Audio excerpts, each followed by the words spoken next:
लोगों को जो अपने आप को वैसे भी देश का हिस्सा नहीं मानते। आप यूनिफॉर्म सिविल कोड को अभी भी इम्प्लीमेंट नहीं कर पा रहे हैं। But why are you not tempering into the malpractices happening within the Muslim community in India? मैंने वही बात की ना, जो डिज़ाइन इस तरीके से किया गया है कॉन्स्टिट्यूशन को कि वो एंटी हिंदू हैं ही हैं। हेलो, नमस्ते and welcome to unfiltered with Sakshi. आज के इस एपिसोड में आप सबका स्वागत है, जहां हमारे साथ एक खास मेहमान जुड़े हैं और इनका नाम है सिद्धार्थ आचार्य जी, जो एडवोकेट ऑन रिकॉर्ड है सुप्रीम कोर्ट में। Warm welcome to you, Siddharth ji, and thank you so much for taking out the time on such a short notice to speak with us. Siddharth ji, अभी मुद्दे तो बहुत है डिस्कस करने के लिए, लेकिन I'll come straight to the point. UCC पे काफी टाइम से बवाल हो रहा है और अभी क्योंकि उत्तराखंड ने ड्राफ्ट तैयार कर लिया है यूसीसी पे, तो हम आपसे जानना चाहेंगे दो चीज। एक कि यूसीसी की नीड क्यों है भारत को, और दूसरी कि इसकी इम्प्लीकेशंस क्या होंगी अगर ये स्टेट वाइज और ऑल इंडिया वाइज इम्प्लीमेंट हुआ तो। जी, तो यूसीसी की अगर हम बात करें, यूनिफॉर्म सिविल कोड, जो हमारा अनुच्छेद 44 आर्टिकल 44 जो है, वो यूनिफॉर्म सिविल कोड की बात कहता है। यूनिफॉर्म सिविल कोड की हम हिस्ट्री अगर देखें तो हिस्ट्री में आप देखेंगे कि यूसीसी एक बहुत ही इम्पॉर्टेंट आर्टिकल था, एंड द आइडिया वाज कि पूरे देश में समान कानून जो है, समान नागरिक को समान कानून जो है उसके अंडर में वो गवर्न हो। अब क्या है कि एक जो इसमें आप जब देखेंगे जो जेनेसिस है आर्टिकल 44 का, वो इस बात पे था बिकॉज क्योंकि at the time when we got independence, India 1947 में जब इंडिपेंडेंट हुआ, उसके बाद कॉन्स्टिट्यूएंट असेंबली जो बैठी थी जिसने हमारा संविधान का निर्माण किया, उसमें काफ़ी डिस्कशंस डिबेट्स हुए बिकॉज बहुत सारी कम्युनिटीज़ थी, बहुत सारे ट्राइबल्स थे, उन सबको हम एक आइडिया ऑफ इंडिया के नीचे कैसे लेके आ सकें। तो जो यूनिटी एंड डाइवर्सिटी की वो बात कर रहे थे, that was the main objective when this article was discussed. Now what happened was, बहुत से कम्युनिटीज़, बहुत से ग्रुप्स, उन लोगों ने क्या है, इंडिपेंडेंस को एक बार्गेनिंग टूल के तौर पे इस्तेमाल करना स्टार्ट कर दिया। सो थिंग वाज कि वो आए इंडिया के साथ में, हमारे अग्रीमेंट हुए, प्रिंसली स्टेट्स इंडिया के साथ में आए, कई कम्युनिटीज़ आईं, लेकिन एट द सेम टाइम उन्होंने, कई लोगों ने जो है वो अपनी स्वेच्छा 100% जो कहते हैं मन से और आत्मा से जो है उस चीज़ में वो उसके साथ जुड़ नहीं पाए। मैं आपको एक उदाहरण देता हूँ। जैसे कि हम बात करते हैं आज की तारीख में बरेलवी कम्युनिटी की, हम बात करते हैं कि भाई इस्लाम में आज कौन सी कम्युनिटीज़ हैं, बरेलवी हुए, देवबंदी हुए, वहाबी हुए। तो वहाबी जो है वो एक, उसकी क्या आइडियोलॉजी है वो आप उससे सब वाकिफ़ हैं। वो बहुत रेडिकल है, is radical propagandist of Islam, और वो इंडियन कॉन्स्टिट्यूशन को तो दूर दूर तक वो मानेगा भी नहीं। ठीक है। फिर इसमें अब ये फुटबॉल का गेम है जिसमें कोई मिडफील्डर है, कोई डिफेंडर है, कोई जो है वो स्ट्राइकर है, लेकिन सबका एजेंडा कॉमन है और इस्लाम के अंडर ये लोग सब एक हो जाते हैं। जो खासतौर पे मैं बरेलवियों की बात करूँ तो बरेलवी कम्युनिटी जो है, इफ़ यू सी इनकी हिस्ट्री अगर आप देखेंगे, उस वक्त क्या हुआ था कि Barelvis and Ahmadiyas they chose idea of Pakistan over India. Okay, yes. So Barelvi community today we say कि हाँ they are moderate Muslims, moderate Islams, और वो एक तरीके से एंटी देवबंद, एंटी वहाबी बात भी करते हैं। I think it's a marketing idea. Correct. But at the same time, but जब हम उनका ये देखेंगे, जब उस वक्त पे उन्होंने डिसाइड किया था कि they would like to go to Pakistan, right. Now अब मैं बात करता हूँ कैसे बार्गेनिंग होती है। बट जो देवबंद कम्युनिटी थी, मौलाना महदूदी करके उनके नेता थे और बहुत से बड़े बड़े जो प्रीस्ट थे, क्लरिक्स थे, they chose to stay with India. Okay. Now they chose to stay with India, saying कि हमें पॉलिटिकल पावर से इंडिया में इतना मतलब नहीं है, हमें हमारे पर्सनल लॉज के अंदर स्टेट का और इंडिया का इंटरफेरेंस नहीं चाहिए। Okay. So that was a blackmailing, एक kind of attempt made by Deoband. तो आज जिसके मदनी जो साहब जो टीवी पे कई बार आते हैं और हमारे मतलब सुरक्षा तंत्रों में काफ़ी उनका एक इम्पॉर्टेंट रोल है, आजकल वो बहुत इन्वॉल्व है, बिकॉज कई लोग ऐसा भी मानते हैं कि तालिबान के साथ जो हमारे 99 में जब IC-814 जब हाईजैक हुआ था, तो उस वक्त उनका काफ़ी निर्णायक एक रहा था तालिबान के साथ निगोशिएट करने में। तो स्टेट के अपनी मजबूरी की वजह से स्टेट इन लोगों को काफ़ी जो है वो प्रमोट करती है। In any case, so coming back to what you discussing, So these are the things which Deoband have been doing, and the idea was basically कि though Muslims will stay in India, they would not go to Pakistan because complete population transfer के वो लोग favour में नहीं थे. They want कि आधा अधूरा जैसा भी है हम लोग यहाँ पे रहेंगे और गजवा हिंद को जारी रखेंगे.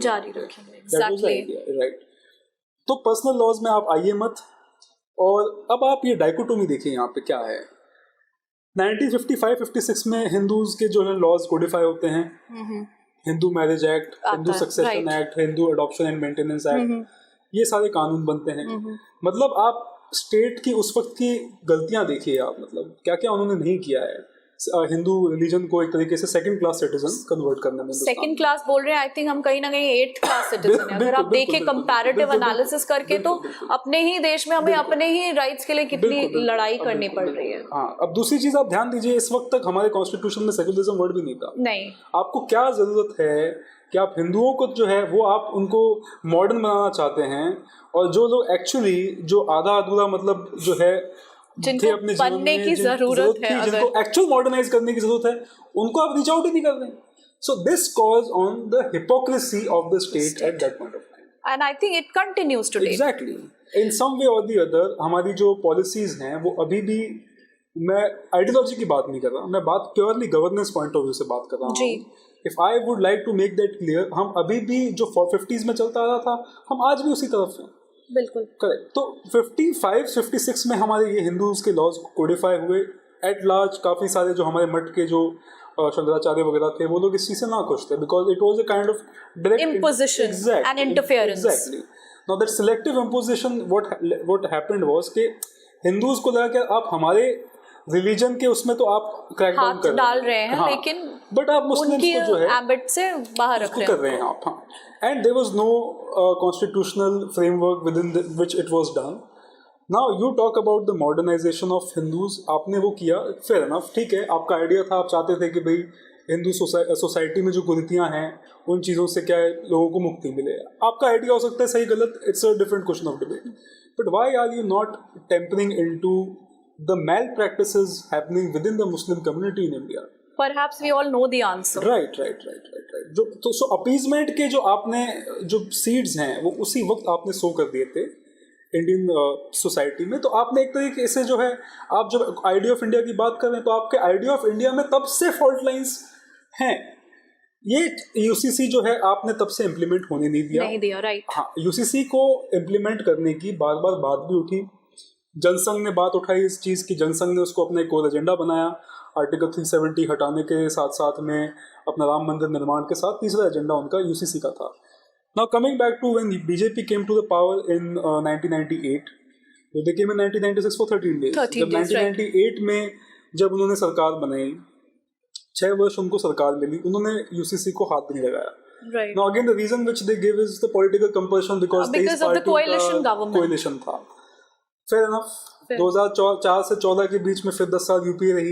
14 में मोदी जी के नेतृत्व में भारतीय जनता पार्टी ने सरकार बनाई.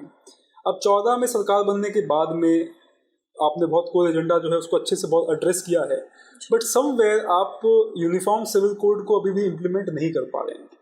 और ये आपका कहीं ना कहीं एक डिसीजन मेकिंग को लेके आपका जो एक डाइसीनेस है वो दिख रहा है. बिकॉज आई डोंट थिंक कि ये कोई ऐसा विषय है जिसपे इनको 9 साल 9.5 साल तक वेट करना चाहिए था. बट अब क्योंकि वेट कर लिया है इन्होंने, और अभी Uttarakhand is going to implemented, और उसके बाद बीजेपी की जो स्टेट्स थी, Gujarat, HP, Karnataka, UP, MP and Assam ने भी बोला था, लेकिन अनफॉर्चुनेटली एचपी एंड कर्नाटका तो अब बीजेपी के हाथ से गई हैं. बट बाकी 4 स्टेट्स हैं तो उन्होंने कहा है कि वो इसको इम्प्लीमेंट करेंगे. So thing is BJP has political will, BJP wants to implement it, उसमें तो कोई दो राय नहीं है. बट दिक्कत कहीं चैलेंजेस क्या आपके हिसाब से क्या है? ये तो अगर आप देखें, अगर आप general society as a whole देखें तो UCC is a very good bill. आप इक्वालिटी की बात कॉन्स्टिट्यूशन में करते हैं, लेकिन इक्वालिटी है नहीं, जैसा आपने ऑलरेडी एड्रेस किया है. और अगर यूसीसी इम्प्लीमेंट होता है तो ये एक्चुअली में सारे धर्मों को, सारे पंथों को एक ही नजर से तोलेगा. तो दिक्कत क्यों एक स्पेशल तबके को हमेशा हुई है। जैसे आपने पर्सनल लॉज की बात की, तो अब अगर ये उनको राइट्स दे रहा है, जैसे इक्वालिटी की वो बात करते हैं, डिमांड करते हैं, तो वो चेंजेस के इतने इम्यून क्यों हैं? वो चेंज लाना ही क्यों नहीं चाहते हैं अपने पर्सनल लॉज में? करेक्ट, बिकॉज जो दीन को लेके उनकी एक सोच है, वो दीन मान्यता है अपनी दीन को लेके, वो ये है कि वो फॉलो करते हैं कमांडेंट्स ऑफ द प्रॉफिट। अब वहाँ दिक्कत यहाँ आती है क्योंकि आधे से ज़्यादा लोग जो हैं वो शरिया को अपना वो मानते हैं, जो कॉन्स्टिट्यूशन को वो कन्वीनियंटली यूज करते हैं। और बहुत सारे शरिया कोड्स एक्चुअली इंडिया में अभी चल भी रहे हैं parallelly. I think 90 Sharia codes हैं। ऑफ कोर्स हम isn't this an alarming state? This is extremely alarming। आप खाप पंचायत की बात करते हो, उनके लिए कितना एजिटेशन किया आप लोगों ने उसको मेन स्ट्रीम मीडिया में इतना दिखाया, but nobody has guts and spine to show what exactly is happening, and especially in the southern states like Kerala and Tamil Nadu, जहाँ पे कितनी population है, the way Sharia is actually dominating. I mean, it's and now there are certain Sharia specific areas की जहाँ तो Hindus and non-Muslims cannot even enter. Exactly. So I mean, why is government इतना करने? तो I think जब हम इन चीज़ों की बात करते हैं तो कहीं ना कहीं ये बहुत ही प्रेरोगेटिव हो जाता है गवर्नमेंट का कि यूसीसी को इम्प्लीमेंट करें। एंड हम भी we are also looking forward कि अब अगर उत्तराखंड इम्प्लीमेंट करता है और उसके बाद जो इसके लूप होल्स हो, शायद वो गवर्नमेंट वेट करे, उनको एड्रेस करें और उसको फिर पार्लियामेंट में अभी जैसा हो रहा है कि मॉनसून या विंटर सेशन में ये बिल प्रेजेंट करेंगे। आई एम ऑप्टिमिस्टिक कि वो करेंगे प्रेजेंट। बट क्योंकि हम यूसीसी की बात कर रहे हैं तो ये स्पेशल तबका आज भी ऑलरेडी धमकाने पे, ब्लैकमेलिंग पे उतर आया है कि चाहे जो भी हो जाए हम कॉन्स्टिट्यूशन और यूसीसी को नहीं मानेंगे। लेकिन सोचने वाली बात यहाँ पे ये है, जब they are at the receiving end, जब उन्हें लगता है कि अब स्टेट का जो सपोर्ट है उसकी ज़रूरत है, तब उन्हें कॉन्स्टिट्यूशन याद आता है। दे have a very myopic and a very clear view about it. तो ये चीज़ इतना बढ़ चुका है इंडिया में, तो इसको गवर्नमेंट, आपको क्या लगता है कि गवर्नमेंट को कैसे इम्प्लीमेंट करना चाहिए? See, I'll tell you again, the government is getting played in the hands of one community, and especially the way they kind of bargain with the state। वो bargaining आज भी चल रही है, चल ही रही है बिल्कुल। और हम लोग जो स्टेट की हम बात करें, मैं this I think is the reason why I'm differentiating BJP with the state। State जो है, स्टेट का जो अभी भी सोचना, जो पॉलिसी मेकिंग है, चाहे वो ब्यूरोक्रेसी में इंडक्शन हो, चाहे माइनॉरिटी को लेके उनकी अप्रोच हो, एंड जो मेजॉरिटी विद इन माइनॉरिटी है वो तो ऐसी है जिनसे स्टेट के भेड़ चाल जो चलती आ रही है वैसी चल रही है। तो स्टेट को मजबूरन आदत पड़ चुकी है बार बार जो है ब्लैकमेल होने की, बार बार इस नज़रिए से देखने की।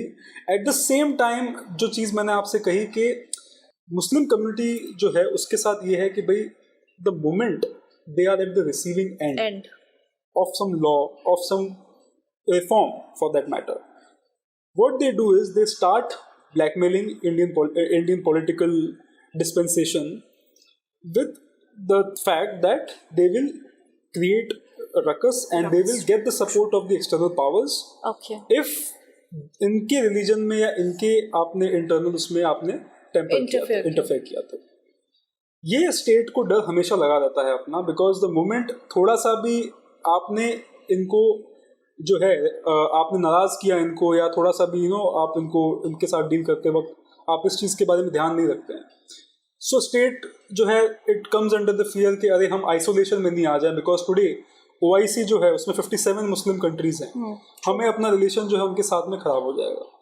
तो ये सारी चीज़ें, और इनके जो लॉबिस्ट हैं वो इतने स्ट्रॉन्ग हैं। And I tell you something, mostly आप 370 का भी आप देखेंगे जो एब्रोगेशन हुआ था, somewhere when you read between the lines you understand कि यूनाइटेड स्टेट्स में एक ऐसी गवर्नमेंट थी उस टाइम पे जो कहीं ना कहीं सपोर्ट कर रही थी इंडिया को। राइट। तो 370 का भी जो एब्रोगेशन इन्होंने एकदम से किया, that only happened because somewhere they felt कि 2020 में यूएस इलेक्शंस का क्या आउटकम होगा, और एक बार जो गवर्नमेंट है तख्ता पलट हो गया तो वहाँ पे हो गया, इंटरनेशनल रिलेशंस वापस पिक्चर में आ जाएंगे। बिल्कुल। एंड इस एजेंडा को जो हमने पब्लिक से वादा किया है वो हम पूरा नहीं कर पाएंगे। नो वंडर ये इतनी सडनली हुआ, और किसी ने सोचा भी नहीं था कि क्या हो रहा है। 2-3 दिन से हलचल हुई और all of a sudden, but nevertheless क्योंकि we are Kashmiri Pandits, we have always welcome this. Of course. तो तो आपने अभी बात की ब्लैकमेलिंग की,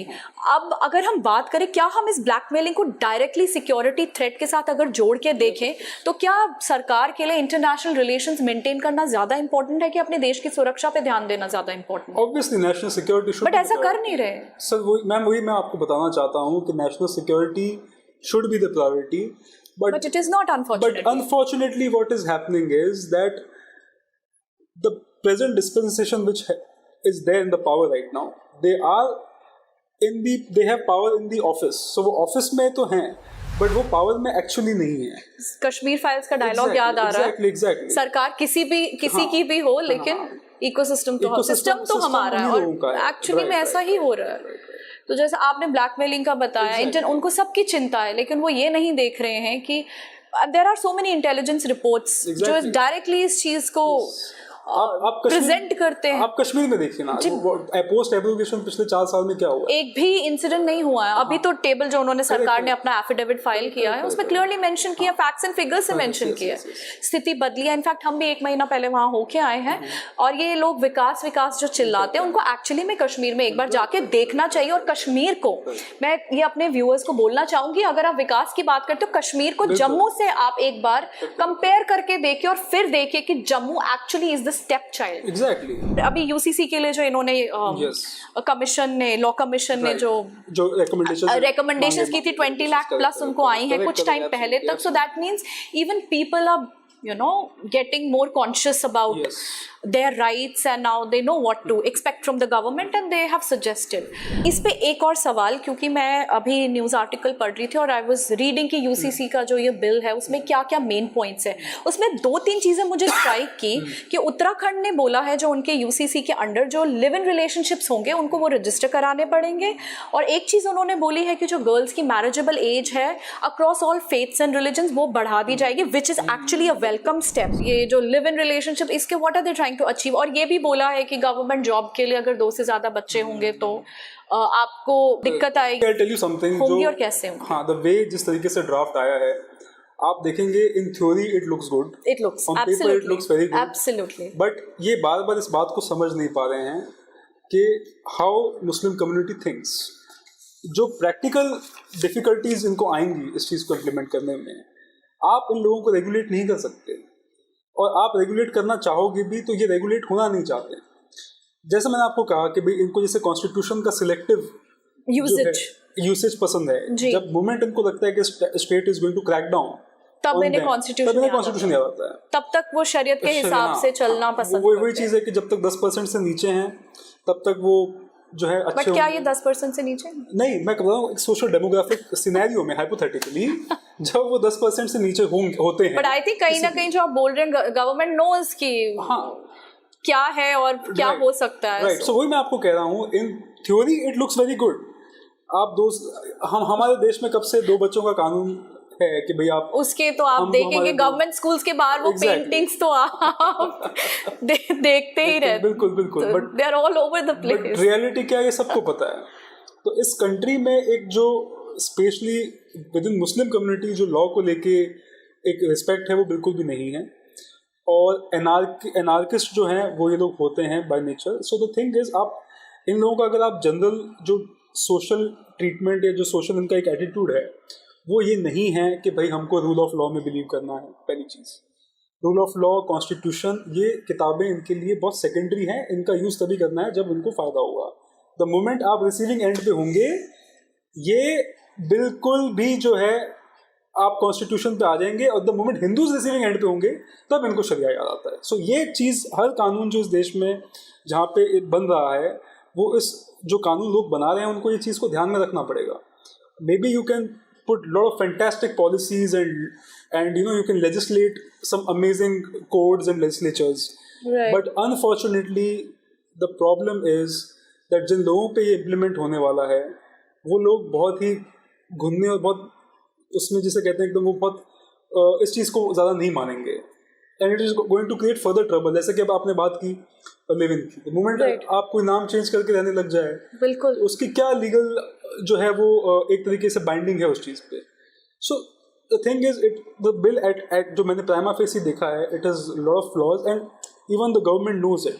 So government also, that's why they've released the draft. Exactly. Because they're asking for because I get a lot of suggestions. cases in Uttarakhand on love jihad. मेरे पास कई complaints It's आती हैं. another alarming alarming situation. And it's on the verge of a demographic transition, especially towards the north if you go in the Uttarakhand. Right. बहुत से ghettoization जो है बहुत तरीके से systematic तरीके से हो रहा है. So this is the problem. अभी हम बात कर रहे थे कि वो लोग बिलीव नहीं करते हैं कॉन्स्टिट्यूशन पे, तो इसी से एक रिलेटेड क्वेश्चन है, और आपने उत्तराखंड की भी बात की कि आप बहुत सारे केसेस लव जिहाद के डील करते हैं, तो उसमें डेमोग्राफिक एक्सप्लोजन की बात है, तो सरकार को तो पता होगा कि क्या हो रहा है. नहीं बिल्कुल, जैसा मैंने आपको कहा कि सरकार जानती है भाई, सरकार मैंने क्या कहा, सरकार और जो पॉलिटिकल आइडियोलॉजी है सरकार को जो चला रही है, they are aware about the situation and they have a solution in mind. But the problem is ma'am that problem ये हो रहा है कि वो इम्प्लीमेंटेशन जो है वो अगेन होना चाहिए कॉन्स्टिट्यूशनल फ्रेमवर्क. हमारा कॉन्स्टिट्यूशन भी इस तरीके से है कि भाई कहीं ना कहीं it allows the blackmailers to blackmail the government.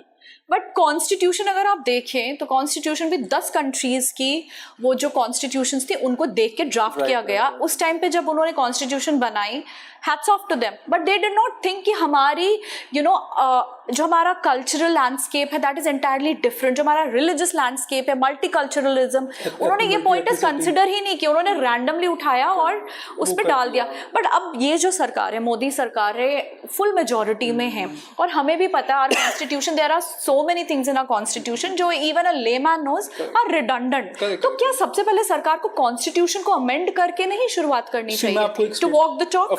Of course they should. And I'll tell you something, जो हमारा कॉन्स्टिट्यूशन 1950 में बना था, कॉन्स्टिट्यूशन का अल्टीमेटली जो आधार है हमारे देश का संविधान का, वो ही यही है कि जो अपर कास्ट है, सो कॉल्ड अपर कास्ट जिसको ये कहते हैं, वो तो ऑपरेसर है, और एक तबका जो है वो ऑपरेस्ड है. जैसे जम्मू कश्मीर के नैरेटिव में बात होती है जी कि कश्मीरी पंडित कम्युनिटी है, they were the oppressors. Okay. Maharaja Hari Singh family, they were the oppressors.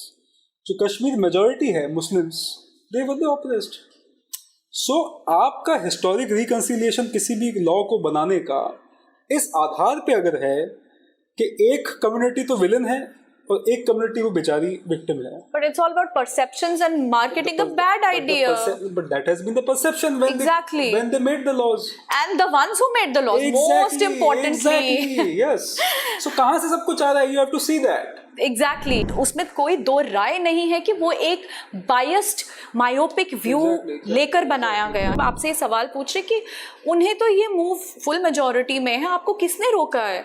आप देखिए, जैसा आपने कहा कि वो उनको आदत सी हो गई है, तो ये आदत को बदला जा सकता है, तो बदल सकते, तो क्यों नहीं कर रहे? वो रेडिकली चेंज नहीं करना चाहते. The point is that again वो एक दायरे के अंदर इस काम को करना चाहते हैं. अब जब आप काम दायरे में करते हैं तो उन चैलेंजेस आते हैं, और चैलेंजेस भी ऐसे आते हैं क्योंकि आप एक बात मान के चलिए, जो आपका एनिमी है वो बहुत अवेयर है चीजों को लेकर.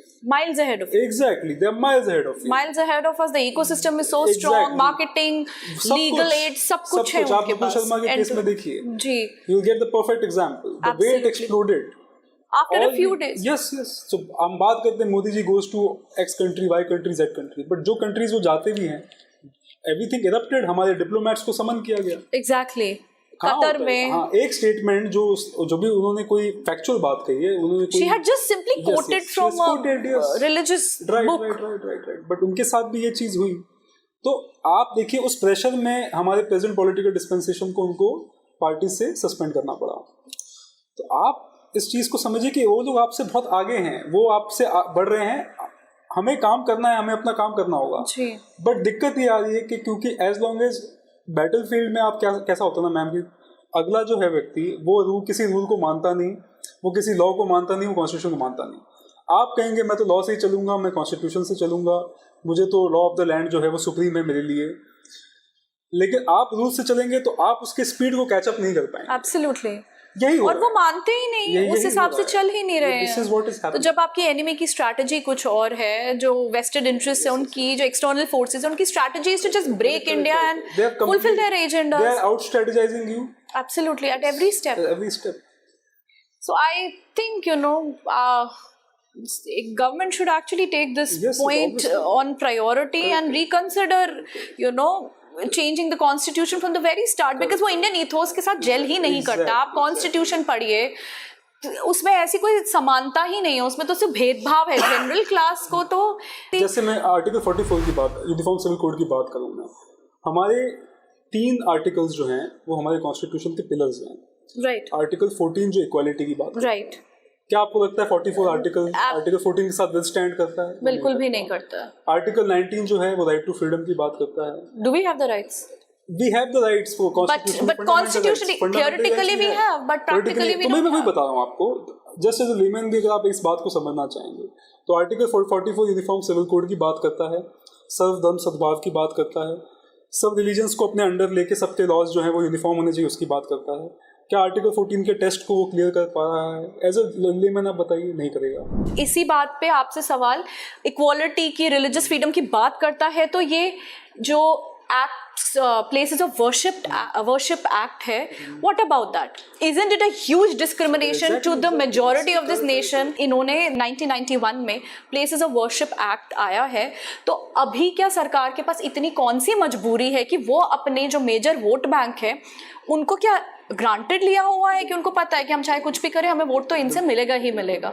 जैसा आपने कहा ब्लैकमेलिंग, उनकी ब्लैकमेल से डरते हैं, लेकिन जो आपका असली कोर वोटर है वो आप उनको डिसअपॉइंट करते हैं, क्योंकि कहीं ना कहीं वोटर्स में ये उम्मीद थी कि सरकार इस मूवमेंट को, जो फ्री हिंदू टेम्पल मूवमेंट है, उसको सपोर्ट करेगा. बट टेम्पल इकोनॉमी देखिए, सारा पैसा कहाँ जाता है. और हमारे जो ब्राह्मण हैं, अगर आप जो पंडित हैं वहाँ पे मंदिरों में, अगर आप उन्हें 1 रुपया भी अपनी श्रद्धा भाव से देते हैं तो उन पे केस हो जाता है. कि जब आप आंध्र प्रदेश के एग्जाम्पल देख लीजिए, तमिलनाडु के एग्जाम्पल देख लीजिए, जहाँ मैसिव डेमोग्राफिक चेंजेस हो रहा है, जहाँ पे Christian missionaries are super active. तो मतलब क्या सरकार को ये चीजें कंसिडर नहीं करनी चाहिए? मैं बताता हूँ उसका जवाब आपको. द थिंग इज कि जो स्टेट है, स्टेट का हमारे इंडिया में जो कंसेप्ट है ना, वो पूरा आप मिथोकिन आर्काइव्स देखेंगे तो पूरा KGB के से इंस्पायर्ड है. स्टेट का क्या दखलंदाजी होनी चाहिए, स्टेट का मॉडल क्या होना चाहिए. Again, it's borrowed. It's borrowed concept. So it's a Soviet model which was adopted in 1947 and somewhere it shows कि सोवियत का कितना प्रभाव रहा है हमारे स्टेट मैकेनिज्म पे. तो जैसा हम बात कर रहे थे, अब आपका मैं एकदम जवाब देता हूँ, उसका एकदम सटल आंसर, क्लियर आंसर. जैसे स्टेट हमारा बना, स्टेट का इकोनॉमी में कितना वर्चस्व होगा, कितना कंट्रोल होगा, आपके रिलीजियस फेथ में कितना कंट्रोल होगा. जो आइडिया था कि भाई आपको प्रिंसली स्टेट्स के अगेंस्ट जाके, जो नेहरू बात करते थे, Nehru he used to dislike princely states. Absolutely. He was very against princely states. Princely states, ब्राह्मण, पेट्रियार्की, ये सब जो शब्दावली अगर आप देखेंगे, ये सब के खिलाफ था. आइडिया क्या था कि प्रिंसली स्टेट्स जो हैं इनको यूएस के साथ में कोल्यूड मत होने दो. And when I talk about US, what I mean to say is the Western powers. Right. Because what happened was, when we got the freedom, a lot of these princely states were trying to get pally with the Western powers. Western powers, right. उनको अपनी सत्ता बचानी थी. True. Nehru decided to take the carpet away from them. And again the idea of India, with the idea and the objective that the upper caste and the princely states are the oppressors. And the other people, the tribals and Muslims and they are the minorities, are the victims and oppressed. तो उस case में इन्होंने state जो temple है, जो इनका basically एक source of income था, to basically mobilise the social ecosystem, जिससे हमारे जो गरीब लोग थे हमारे रिलीजन के, जिसपे सावरकर ने बहुत काम किया था रत्नागिरी में, कोस्टल एरियाज में. बहुत बड़े बड़े जो रिफॉर्मर्स थे, जो 20s 30s में 20-25 साल पहले आज़ादी से जो काफ़ी काम कर रहे थे, जो basically fighting against this whole idea of creating a divide within the Hindu society. Right. इन्होंने क्या किया, स्टेट ने जो है सारा कंट्रोल इनके राजाओं के मंदिरों पे ले लिया. उससे ये हो गया कि स्टेट जो है, अब स्टेट वही पैसा जो मंदिरों से आ रहा है, सब कुछ आ रहा है, वो यूज कर रही है, वो पनपा रही है उन लोगों को जो अपने आप को वैसे भी देश का हिस्सा नहीं मानते. 100%. True. तो coming back to from where we started, कि बहुत से लोग ऐसे थे जो देश से जुड़े, लेकिन उन्होंने उसको एक ब्लैकमेलिंग की तरह टेक्निकली यूज किया. उन्होंने कहा कि भाई हम आपको ब्लैकमेल करते रहेंगे, जैसे आज भी आप साउथ में कई पार्टीज देखेंगे, पॉलिटिकल पार्टीज जो हैं वो क्या करती हैं, वो यही करती हैं कि भाई वो बार बार धमकी देती थी, यूपीए सरकार के वक्त में धमकी देती थी।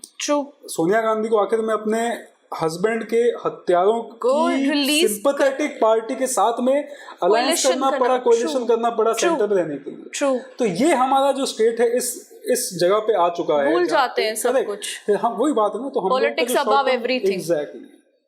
तो शॉर्ट टर्म जो मेमोरी है कि भाई आप, तो coming back to what we were discussing कि भाई मंदिर जो है उसको कंट्रोल आपने जो है स्टेट ने ले लिया।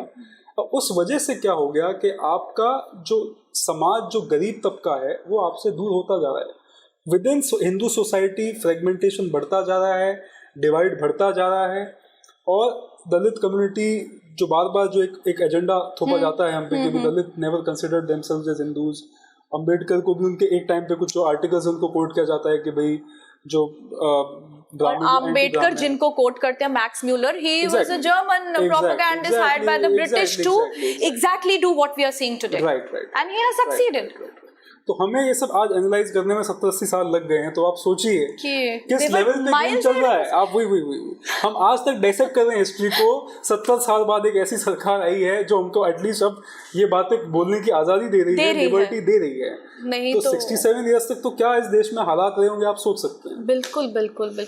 टेम्पल इकोनॉमी की अगर हम बात करें तो I think money flow is in billions, in trillions, but अगर आप देखें कि उसका यूटिलाइजेशन कहाँ होता है, हिंदू मंदिर आज भी पब्लिक फंडिंग पे रेनोवेट होते हैं, और कन्वर्जन जो है इसी वजह से बढ़ रहा है। क्योंकि क्या है, मंदिर जो है वो स्टेट कंट्रोल्ड टेम्पल है। अब वो पैसा जो है वो जो यूज करना चाहता है गरीबों के अपलिफ्टमेंट में, उनको एजुकेट करने में, उनकी पीढ़ी को बचाने में, वो पैसा जो है वो तो आ नहीं रहा। अच्छा, इनको क्या है, आर्टिकल 25 से आर्टिकल 30 के बीच में जो है सारे कॉन्स्टिट्यूशनल फंडामेंटल राइट्स मिले हुए हैं माइनॉरिटी को। उनके खुद के अपने यूनिवर्सिटीज हैं, उनके खुद के अपने जो हैं वो चर्चेज और मदरसा और कॉन्वेंट्स और मदरसा चल रहे, गुरुकुल गायब है। तो मैंने वही बात कही ना, जो डिजाइन इस तरीके से किया गया है कॉन्स्टिट्यूशन को और लॉज को कि वो एंटी हिंदू है ही हैं। आप बोरोड कॉन्सेप्ट से आप जो इंडियन ईथोस के साथ जेल ही नहीं होती, आप एक्सपेक्ट भी क्या कर सकते हैं। आई डोंट थिंक कि उसका कोई पॉजिटिव आउटकम आएगा। प्लेस ऑफ वर्शिप एक्ट है, आपने उसमें कट ऑफ डेट रखी 15 अगस्त 1947। एक्ट ये कहता है कि 15 अगस्त 1947 जो है उसके बाद जो कोई भी आप जो प्लेस ऑफ वर्शिप है उसको आप चेंज नहीं कर सकते।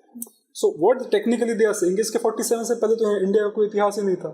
हाँ। वो ये मान रहे हैं, वो एक ऐसा हिस्टोरिकल रिकंसिलिएशन चाहते हैं जो पॉसिबल नहीं है। आपने राम मंदिर को उससे अलग रखा क्योंकि आपको समझ में आ गया था कि ये तो हमारे बहुत अगेंस्ट चला जाएगा। अगर आज हमने राम मंदिर को भी इस लॉ के अंदर डाल दिया, it will create a problem. Absolutely. But now when आप ही के जो है हिस्टोरियंस, आप ही के अपॉइंटेड जो आर्कियोलॉजिस्ट है, जब वो जाते हैं कि बनारस में क्या हुआ, काशी में क्या हुआ, वो देखते हैं, सर्वेज हो रहे हैं, पब्लिक के सामने जो है वो सब चीज़ें आ रही है।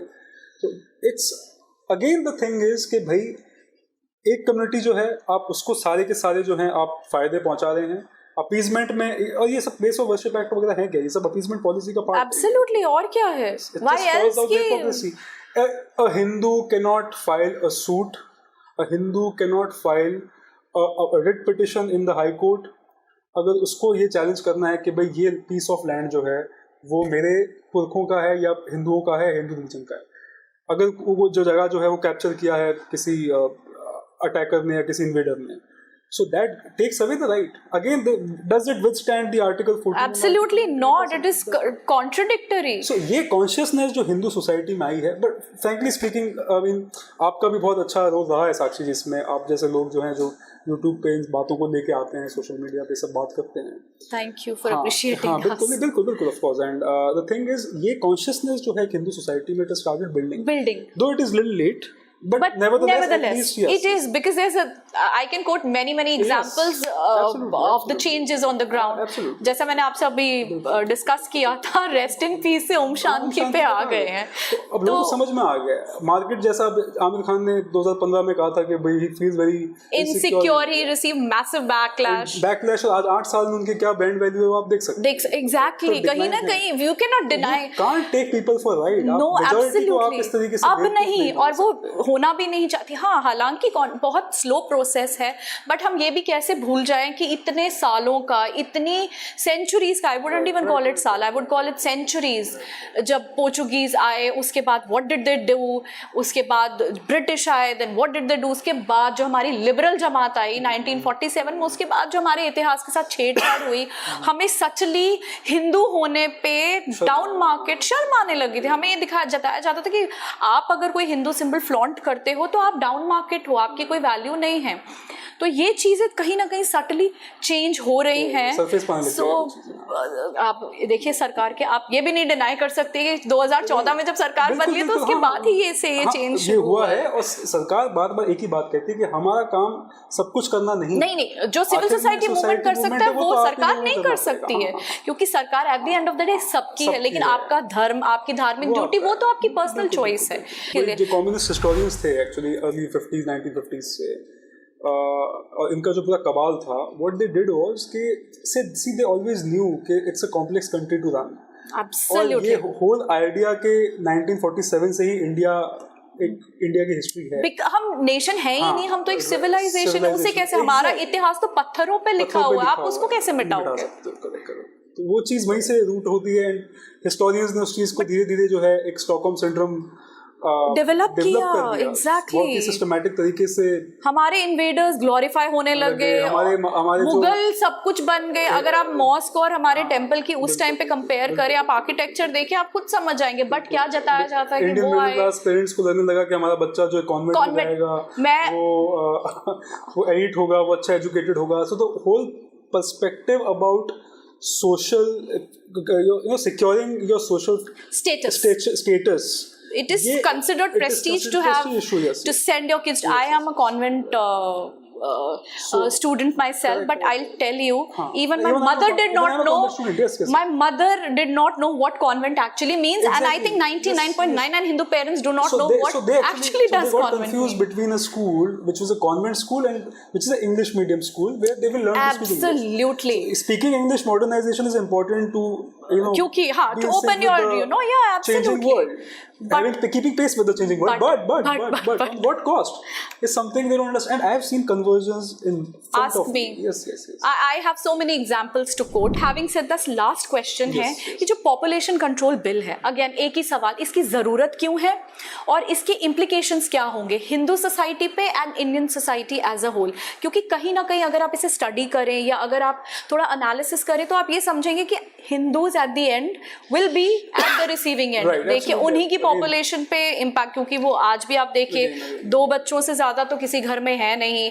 एक तो अब आजकल तो मॉडर्न सोसाइटी हो गई है, तो बच्चे पालने से ज्यादा, आई मीन ऑब्वियसली आपका perspective that's very personal, but again if you consider the society as a whole, population control bill का हिंदू सोसाइटी पे क्या इम्पैक्ट होगा, इसकी जरूरत क्यों है, और Indian society as a whole क्या इम्पैक्ट रहेगा? टू स्टार्ट विद हम कंपेयर करेंगे सबसे पहले हमारा जो देश है उसको चीन के साथ में। जी, चीन ओवरटेक कर चुका है। चीन से हम लोग आगे निकल चुके हैं 24 अप्रैल। करेक्ट। हमारा 2021 का सेंसस जो है वो अभी भी ड्यू है, only because of the fact because government is still afraid, they don't want to release the data which is alarming and alarming भी इन सेंस कि जो मेजॉरिटी विद इन माइनॉरिटी है वो किस रैपिडली जिस तरीके से उनका पॉपुलेशन एक्सप्लोजन हुआ है और किस तरीके से उन्होंने डेमोग्राफी जो टेक ओवर किया है कई जगहों पे। आपको शायद पता होगा इस बात के बारे में, इंडिया में आज 29 स्टेट्स हैं। 29 स्टेट्स में मोर देन 15 स्टेट्स में हिंदू जो है माइनॉरिटी हो चुके हैं। एब्सोल्युटली, बट उनको स्टेटस नहीं दिया जा रहा है। सुप्रीम कोर्ट में there is a PIL which is pending इस बात को लेकर, but supreme court is not willing to take suo moto cognizance, but वो दूसरी जमात की बात आती है तो रात को 2 बजे भी कोर्ट खुलते हैं। रोहिंग्या के लिए भी खड़े होंगे, सबके लिए खड़े होंगे जिनका कोई देश से कोई लेना नहीं। कबाल एंड इकोसिस्टम एग्जिस्ट, वही बात है। सो the thing is population control bill को लेके गवर्नमेंट के अगेन क्या जो प्रॉब्लम्स और उनके जो रेजिस्टेंस आ रहा है वो आप समझ सकते हैं जी। Now again the legislation will be good कि भाई थियोरेटिकली हमको लगेगा कि इससे जो है मुस्लिम कम्युनिटी या मेजॉरिटी विद इन माइनॉरिटी जो है वो एक तरीके से चेक होगा, वो बढ़ेगा। हिंदूज तो वैसे भी फॉलो कर ही रहे हैं इस पॉलिसी को इतने साल से, राइट। दिक्कत तो वहाँ पे है। अब वहाँ पे अगर आप इस लॉ को लेके आते भी हैं, आप लॉ को लेके आएंगे तो आप क्या श्योर हैं इस बात को लेके कि वो उसको पूरे विलिंगली जो है वो एक्सेप्ट करेंगे उस चीज? अभी तो आप एक्सप्लोसिव स्टेटमेंट सुनिए ना, वो तो बोल रहे हैं अगर ये लॉ आया या फला लॉ आया तो हम तो अपनी शरीयत कानून के हिसाब से चलेंगे, हमें तो कॉन्स्टिट्यूशन से कोई लेना देना ही नहीं है। तो दिक्कत तो गवर्नमेंट को डेफिनेटली आएगी। सो और इसका सबसे मेन दिक्कत क्या है कि भाई चाहे कैसे भी हो, at least now they should show some smile to pass the bill. Absolutely. Even at times क्या होता है, मैसेजिंग भी बहुत इंपॉर्टेंट होती है. Absolutely. Unfortunately, साक्षी जी क्या हुआ है ना कि एब्रोगेशन को अगर हम छोड़ दें, एब्रोगेशन के अपने कुछ क्रिटिसिज्म हैं जो हम जिस पर कई बार हम बात भी करते हैं. अभी तो उसकी भी 2 अगस्त से एग्जैक्टली, बट पोस्ट एब्रोगेशन जो आप देखेंगे, स्पेशली अगेन जो 2020 में यूएस में जो एक चेंज ऑफ पावर हुआ है, हमारा सीए का जो बिल है वो पास हुआ, बट आज तक उसके रूल्स को नोटिफाई नहीं किया गया. ट्रू. फार्म लॉज वापस रोल बैक कर लीजिए. चलो फार्म लॉ तो चलो एक इकोनॉमिक वो था, उसका एक सोशल रिपरकशन है, but even at the same time जिस चीज जो कोर एजेंडा हैं जो बिल के तौर पे पार्लियामेंट्री सेटअप में आपको पास करना है प्रेसिडेंट के एसेंट से, हम वहाँ भी कहीं ना कहीं क्या है कि डोल्ड्रम्स में. तो मैसेजिंग क्या जारी है, स्पेशली ये फार्म लॉ जो रोल बैक हुआ है उसके बाद में, हम आपको कभी भी कहीं भी कैसे भी ब्लैकमेल कर सकते हैं, ये तो बहुत क्लियर हुआ. और फार्म लॉज के बाद कितना आई मीन सीए के बाद इमीडिएटली जो दंगे हुए, दिल्ली रायट्स, उसमें उनकी गोरी डिटेल्स तो हम बात भी नहीं करना चाहेंगे क्योंकि ग्राउंड पे देखा है कितनी हालात खराब थी. उसके बाद फार्म लॉज में भी सेम फॉर्मूला अपनाया गया, बट समहाउ वो प्रोटेस्ट खत्म हुआ और सरकार ने फार्म लॉज रोल बैक कर लिए. एंड आई थिंक कहीं ना कहीं अब it's like demand and supply. आप जो डिमांड करते हैं आपको वो सप्लाई मिलती है. आप ब्लैकमेलिंग कर रहे हैं, वो हो रहे हैं. और ये जो परपेचुअल ये जो रिलेशनशिप है वो आई थिंक तब तक कंटिन्यू होगा जब तक आप, जैसा आपने कहा, स्पाइन नहीं दिखाएंगे. और आई थिंक कहीं ना कहीं कुछ मुद्दे हैं जहाँ पे सारी जो पॉलिटिशियंस है ना हमारे, कहीं ना कहीं आई थिंक उनको भी ओवर पार्टी लाइंस उठ के आना चाहिए. And they should show some consciousness, and more than that they should show some maturity कि आप हर टाइम ये नहीं रो सकते. ईवीएम का रोना आप नहीं रो सकते, और क्योंकि जनता भी बेवकूफ़ नहीं है, जागरूक हो रही है. तो कहीं ना कहीं उनको भी पार्टी लाइन से उठ के अपने पॉलिटिकल इंटरेस्ट को साइड में रख के जो देश की जो नेशनल सिक्योरिटी के जो मुद्दे हैं या जो देश के भविष्य के लिए मुद्दे, देखिए पॉलिटिशियंस आएंगे जाएंगे, लेकिन जो उनका भविष्य है at the end of the day, बच्चे उनके भी, फैमिलीज उनकी भी, लॉज से उनको भी फर्क पड़ेगा ही पड़ेगा. मे बी डायरेक्टली ना पड़े. सो आई थिंक कहीं ना कहीं देश में पॉलिटिशियंस को I think more than anything else उनको मैच्योर होने की बहुत जरूरत है. आई थिंक पॉलिटिशियंस पे हम लोगों को ज्यादा डिपेंड भी नहीं होना चाहिए. I think there is a rise in the Hindu consciousness, massive rise. I think ये चीज सबसे इम्पोर्टेंट है. अगर ये रहेगा ना तो पॉलिटिकली पावर में कोई भी हो फर्क नहीं पड़ता. आज आप देख लीजिए, इसी पॉलिटिकल कॉन्शियसनेस का रीजन है कि राहुल गांधी को भी मंदिर जाना पड़ता है ना चाहते हुए भी. सावरकर जी की प्रोफेसी अब सही आ रही है. हाँ, बिल्कुल. तो ये see that's what I am saying, it's not because of the BJP in the power. No. BJP can be an enabler. या कैटलिस्ट का रोल प्ले किया, ये आप डिनाई नहीं कर सकते. बिल्कुल. अदरवाइज आज हम लोग ये बात कर रहे हैं, तिलकधारी हिंदू होने पे हमें कितना वो तो है ही. हम आज अगर इंटरव्यू भी आप मेरा कर रही है ना, ये सेंसर हो जाता तो सेंसर हो जाता या मुझ पे यूएपी लग जाता. सही बात कह रहे हैं आप.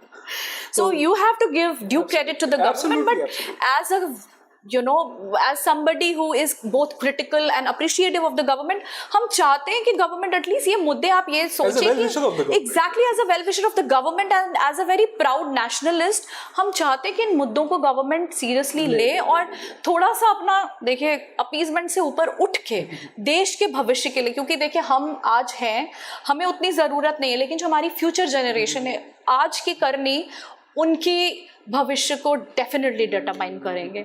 सो on that note Siddharth ji, thank you so much for this interview. And आपसे बात करके बहुत अच्छा लगा और आपने हमें काफ़ी सारी कॉन्स्टिट्यूशन के बारे में बहुत सारी जानकारी दी जो कहीं ना कहीं हमें भी नहीं पता. And I think we will connect with you again over another issue.